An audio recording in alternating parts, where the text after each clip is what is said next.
Staying with our lead story this morning, we take you live now to Florida Road in Durban, where musician AKA spent his very last moments. This is where we find our reporter, Karinda Jagmohan, and she joins us live now. Karinda, you've already spoken to the police in Durban this morning. We've heard that investigations are ongoing, but any indication on whether statements have been taken from eyewitnesses? This is a busy venue. Less than 24 hours ago, AKA was standing where you were now, possibly still alive. In fact, it is almost to the very position, Aaron, where AKA was. In video footage, you'd have seen those orange umbrellas that were blocking AKA's body as he lay here, and it's around the spot. Now, you were speaking about CCTV footage. That's the CCTV footage that we're talking about. My colleague Lungelo Zungu showing you. And around us, there's pointers where bullet shells were as well. Aaron, we understand that statements have been taken from eyewitnesses, according to police, and they're investigating. What we know, and what we won't exactly show you, but I'll tell you about, is that in the very early hours of this morning, there were people here trying to clean the blood off this paved area, and there's still some blood in the cracks where the bricks are, and just nearby, when they were trying to wash the blood away and cover it with sand, we still see some of that remaining, and it's a reminder of the horrors that happened here.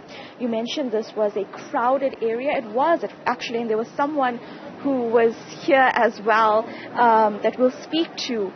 He came here, he lives nearby. Ahmed, his teacher in the area, he heard what was happening, and he came to see what was happening here. Sir, thank you for speaking to us on Newzroom Afrika. When you came here last night, what did you see, and what went through your mind when you realized what happened? So basically last night at about 1 o'clock, I was relaxing at home and checking social media. When I arrived on the scene, I actually drove down Florida Road, and this entire area behind you was cordoned off like in a rectangle. So parked the car on the top.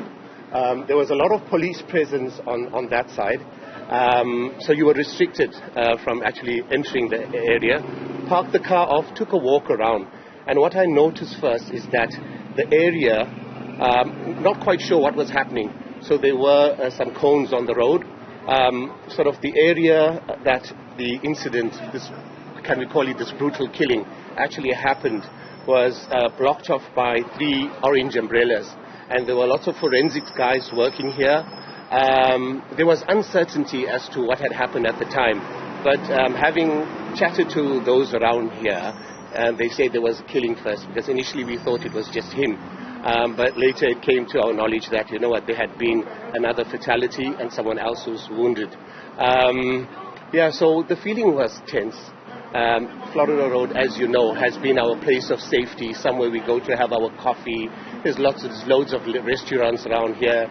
There's a few clubs. It's a night spot also. So we feel very safe in Florida Road. Having come here this morning, I'm here at Seattle. I always have my morning coffee here. It's a bit of uncertainty. This has never happened. Yeah. This is never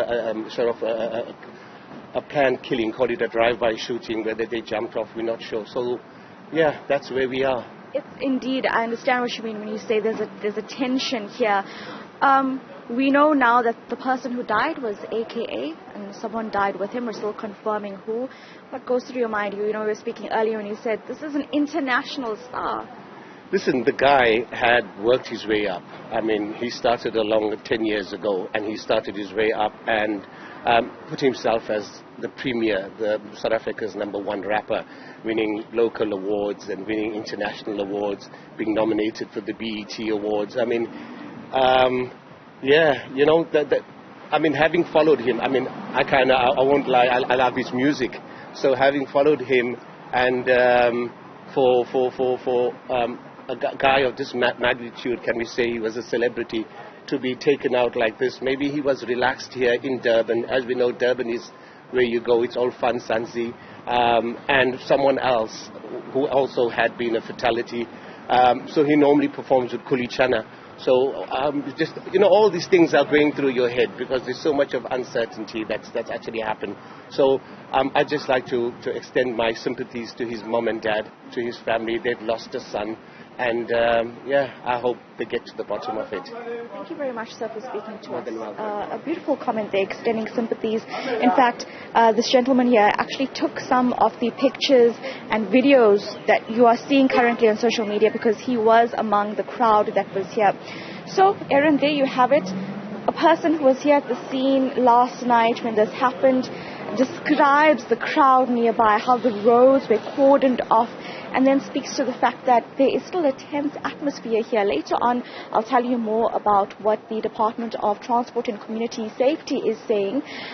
In fact, we can hear about from him now, because you mentioned this guest speak about the fact that this is usually a vibrant area where people are more relaxed, but there's a tension in the air because of the shooting that has happened, and of course with the presence now of more security, more media. Take a listen to what the spokesperson of the Department of Transport and Community Safety has to say in terms of securing this area, and also we later spoke to him about the proliferation of illegal firearms in KwaZulu-Natal. Take a listen. We are going to be augmenting the plans of safety in this area, working with eThekwini Metro already. There's a satellite police station here. There is a patrol security here, and we will be augmenting that with the security plan from the police side. We want to make sure that there's an integrated approach, because remember, Florida Road is not just a road, but it's a central business hub of activities within the city of Durban. We want to make sure that our people are safe. We want to make sure that our visitors are safe. And we know that these incidents are impacting not only on the profile of the province, but on they are scaring tourists, they are scaring investors, and we cannot surrender to criminals. Karinda, as you're highlighting a place that's usually a road of leisure, a road of entertainment, a road of celebration, this morning filled with tension and even blood in the cracks of the road following those deadly shootings last night. Your guest, a fan and also someone who saw the scene after the fact, mentioned AKA's parents. Of course, there is a statement from Tony and Lynn Forbes on his Instagram account where almost sort of chillingly there's still those live stories of AKA in KwaZulu-Natal, in Durban yesterday, building up into his evening of leisure, you know, him at the gym and so on. This statement from his parents reads, "It's with extreme sadness that we acknowledge the passing of our beloved son and confirm his untimely and tragic passing on the evening of February the 10th, 2023. They're waiting for further details from the Durban police and mention AKA's fans, just like the one you've spoken to. His legion of fans who knew him as AKA Super Mega Bova. He was loved and gave love in return." I mean, is there any sight of flowers, cards at the scene? Is it possible that may happen as we move through the day? What do you expect moving through the day today? Aaron, we are expecting that because there is that tension in the air, and many of those who are coming here are either residents or they're fans and they know what has happened and they've come here to see, you know, the exact place because there are images going on social media. So we do expect that to come here, and even just, you know, some of the workers of the restaurant who perhaps aren't able to speak to us directly, you know, they're also in shock because they say that they didn't realize or they didn't ever know that this would happen here.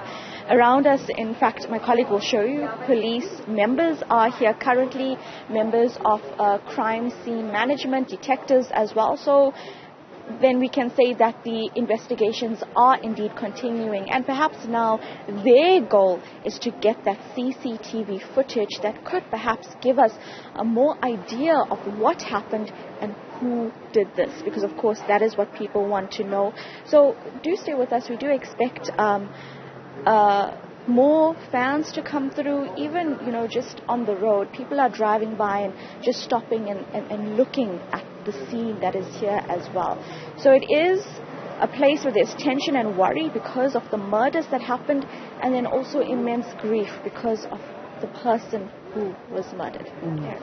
Those two fatalities you actually see on the bibs of those police officers now on site. Crime scene investigations and crime scene management.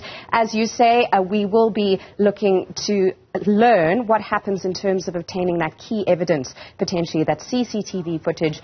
Our reporter there highlighting the CCTV cameras outside where AKA and one other were fatally shot.